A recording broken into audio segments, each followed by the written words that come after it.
بعض اوقات جب یہ تکبر کی بات ہوتی ہے نا تو دلوں میں خیال ہی آتا ہے یہ پیسے والے تکبر کرتے ہیں، ہم تو غریب لوگ ہیں، ہم کہاں تکبر کرتے ہیں۔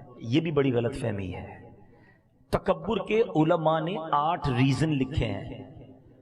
تکبر علم کی وجہ سے بھی آتا ہے، تکبر عبادت کی وجہ سے بھی آتا ہے، مال کی باری تو تیسرے نمبر پہ آتی ہے، تکبر اقتدار کی وجہ سے بھی آتا ہے، تکبر خوبصورتی کی وجہ سے بھی آتا ہے، تکبر طاقت کی وجہ سے بھی آتا ہے۔ اب علم سے کیسے تکبر آتا ہے؟ کسی بندے نے دنیاوی علم حاصل کر لیا یا دینی، علماء بھی بن گئے، جی میرے مذہبی بھائی بیٹھے ادب کے ساتھ، کیونکہ علماء نے کتابوں میں لکھا کہ اگر آپ دینی علم بھی سیکھ گئے اور اس کے بعد دوسروں کو حقیر سمجھنے لگے کہ ان کو تو آتا ہی کچھ نہیں، مجھے اتنا کچھ آتا ہے، تو یہ بھی تو تکبر ہے نا۔ علم اس لیے نہ سیکھو کہ لوگوں کو حقیر جاننے لگ جاؤ، اس لیے سیکھو کہ لوگوں کو بلا کر علم دین سکھائیں گے۔ علم بھی تکبر لاتا ہے۔ عبادت تکبر کیسے لاتی ہے؟ کوئی بندہ 5 ٹائم کا نمازی بن جائے، قرآن پڑھنے لگ جائے، پھر کہ دیکھو لوگ تو کچھ بھی نہیں کرتے، یہ تو جمعے کی نماز نہیں پڑھتا، میں تہجد بھی پڑھتا ہوں، تو یہی تو تکبر ہے کہ آپ نماز پڑھ کے دوسروں کو حقیر سمجھنے لگے۔ کیا پتہ اس کی کون سی نیکی اللہ کو پسند آ جائے، کسی کو حقیر نہیں سمجھنا ہے۔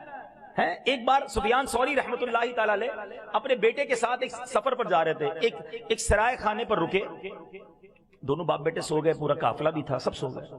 تہجد میں باپ بیٹے اٹھے اور نماز تہجد ادا کی۔ بات بڑی کمال کی ہے، تہجد پڑھنے کے بعد بیٹا کہتا ہے ابا جان یہ کیسے لوگ ہیں، سارے ہی سوئے ہوئے، کوئی نہیں اٹھا تہجد کے لیے۔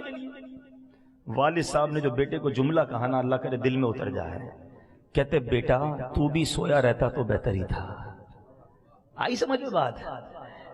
بیٹا تو بھی سویا رہتا تو ٹھیک تھا، تہجد پڑھ لی، اب تجھے سارے حقیر لگنے لگ گئے، اس سے بہتر تو بھی سویا رہتا تو ٹھیک تھا۔ عبادت کرو، روزے رکھو، حج کرو، نمازیں پڑھو، مگر دوسروں کو حقیر نہ سمجھو۔